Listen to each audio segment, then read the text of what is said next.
കേരളത്തിൽ നിന്നുള്ള രാജ്യസഭാ എംപിമാർ എവിടെ?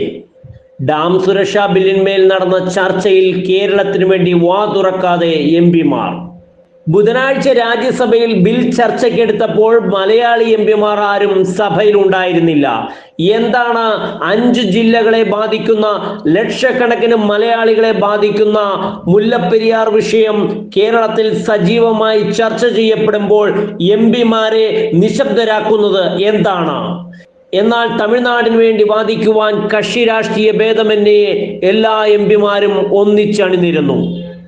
എന്താണ് കേരളത്തിലെ എംപിമാരെ വിലക്കുന്നത്? മുല്ലപ്പെരിയാറിലെ യഥാർത്ഥ അവസ്ഥ സഭയുടെ ശ്രദ്ധയിൽ കൊണ്ടുവന്നത് രാജസ്ഥാനിൽ നിന്നുള്ള പ്രതിനിധിയായ മലയാളിയായ അൽഫോൻസ് കണ്ണന്താനം മാത്രമാണ്.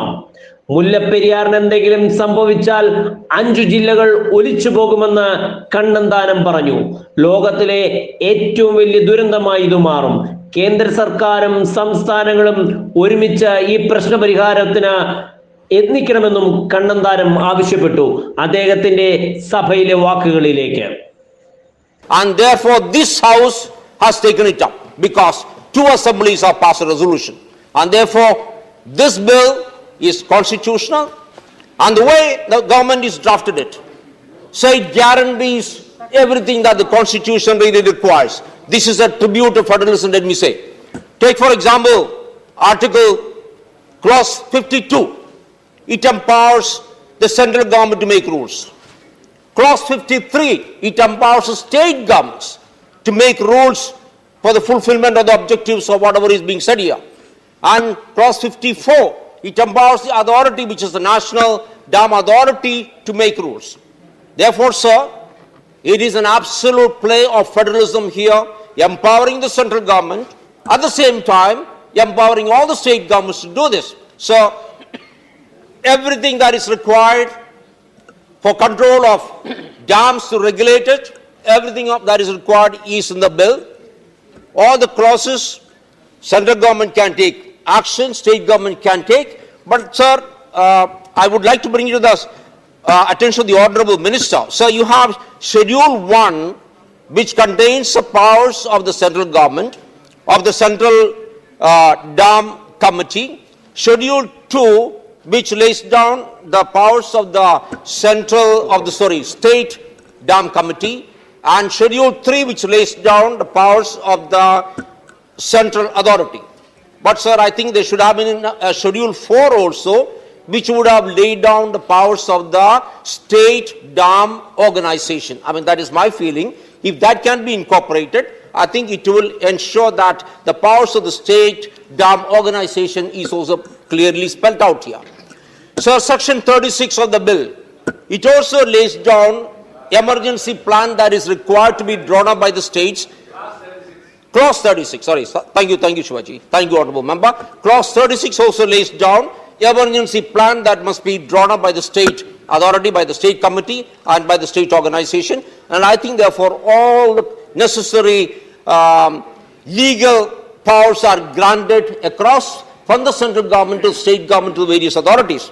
Sir, I do not understand why you have laid down a clause after section 56. May the Honorable Minister may like to explain in his reply. See, this is a power to remove difficulties. Whenever we make a law, we have a saving clause saying the government will have the power to make rules. But here, the proviso of the Honorable Minister says, provided that no order shall be made under this section after the expiry of 3 years from the date of commencement of this act. I said, sir, I think this is tying the hands of the central government and also the state government. I think, sir, that proviso possibly need to be deleted, because why should we try our hands? After 10 years, suppose we want to bring about some changes in the regulations, why are we tying our hands? And therefore, possibly, if you think fit, sir, that proviso can be avoided. Sir, I would like to bring to the notice of this honorable house a very important issue of human existence. And I want intelligence from all my fellow MPs from Tamil Nadu, Andhra Pradesh. Please hear me with patience and also with compassion, please, with compassion. I'm just going to place facts before you regarding an issue of extreme importance. Sir, this is regarding the Mullaperiyar Dam. Sir, we've been,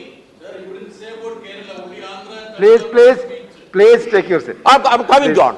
John, thank you. I'm Please coming. speak to the chair. Mullaperiyar, sir, I would like to speak about the case of Mullaperiyar Dam. Sir, this dam is situated in Kerala. In 1886, the Maharaja of Travancore, he executed a lease deed with the Secretary of State of the British Empire, leasing out 8,000 acres of land in Kerala to Tamil Nadu to build a dam, and all the water from this dam would go to Tamil Nadu. Fair enough. And the amount of money, lease deed that was fixed was 40,000 rupees. I have no complaint. We become independent. In 56, Kerala becomes a state. In 1970, Kerala voluntarily signed a supplementary lease agreement saying Tamil Nadu will have not only the water, we can also produce electricity, and that power is given to you, and the total lease deed annually for this entire 8,000 acres of land is only 2,50,000 rupees. Doesn't matter. In fact, I live in 2 Lodi estate, and Jorbag is next door. 1 square meter of land in Jorbag is going at 15 lakhs per square meter. And 8,000 acres of land in Kerala is going at annual rental of 2,50,000. Doesn't matter, sir. According to me, I will appeal to the Kerala Chief Minister to make it free. Why should we collect this amount? Water is a national source. It belongs to the people of India. If there is plenty of rain in Kerala, which God has given, nature has given, in fact, we have excess rain in Kerala, that water should be shared with the neighboring state of Tamil Nadu free. And therefore, please, Mr. John Buttas, who's been trying to speak here, please. Please take your seat. No, I'm capable of saying what I want to tell. Therefore, please persuade your Chief Minister to execute a supplementary agreement by which the water will go free. Now, sir, Kerala depends on Tamil Nadu for everything, sir. For our existence, we depend on Tamil Nadu. All the food that is eaten in Kerala, sir, is either produced in Kerala or comes to Tamil Nadu. All the vegetables that is consumed in Kerala, sir, is produced in Tamil Nadu. Sir, and our own language, Malayalam, it is only about a few hundred years old. It is evolved from Tamil. And therefore, sir, we are completely obliged to Tamil Nadu for our culture, for our existence. And again, in a lighter sense, if liquor doesn't come through Tamil Nadu, Kerala will go crazy. Because we have the largest consumption of liquor in Kerala, and even for liquor we cannot depend on Tamil Nadu. Sir, I am deeply obliged. On behalf of the people of Kerala, sir, I would like to place on record my deep appreciation to Tamil Nadu. Sir, Shivaji, we have lost in the court. Supreme Court has said, sorry, you don't need a new dam, even though dam was commissioned, sir, in 1895, sir. 126-year-old dam, which is made of what? No concrete. It's a Surki dam, sir. What is Surki? Lime, egg white, and jaggery. Have you ever heard of a dam made like this? And say, sir, what is the capacity? 11.27 TMC, sir. Can you imagine the capacity, the holding capacity of that dam? Sir, that dam, Supreme Court says, is safe. Sir, I have no complaints. You have won. We have lost. Kerala lost. Sir, in 2014 again, Supreme Court says, sir, this dam is safe. Sir, we have lost again. You won. Tamil Nadu wins. Sir, you win. Sir, my appeal to the Honorable Minister of Government is, please, sir, if this dam breaks, 5 districts of Kerala get completely washed out. 3.5 million people will die. This will be the biggest tragedy in the history of the world. Not Hiroshima. At Hiroshima nuclear bombing, 1,47,000 people died. At Nagasaki, sir, 70,000 people died. 73,000 people died. Sir, if this dam breaks, and mind you, sir, this lease is for 999 years, and there is no clause which says that this dam needs to be rebuilt. This is the argument of some people. We have built a dam, but there is, sir, I agree, there is no clause for reconstruction of the dam, sir. Human life, sir, human life has an expectancy. Sir, human life has an expectancy. India, please, you are not allowed. John, John, please. You are not allowed. John, please. You are spoiling our cause. Please sit down. You are Please. eating into my time. You are not allowing me to speak on behalf of the people of Kerala. Sir, there is a life expectancy for everything. Sir, we don't live to be 200 years. Sir, I think the life expectancy in Kerala is about in India is about 65 years. In South India, Kerala, possibly it's about 75 years. Sir, everything man-made has a life. Sir, how can a Surki Dam survive? 125 years, sir, it is survived. Sir, the entire people of Kerala, 35 million people, they go to sleep every day, sir, with these nightmares, sir, they don't sleep.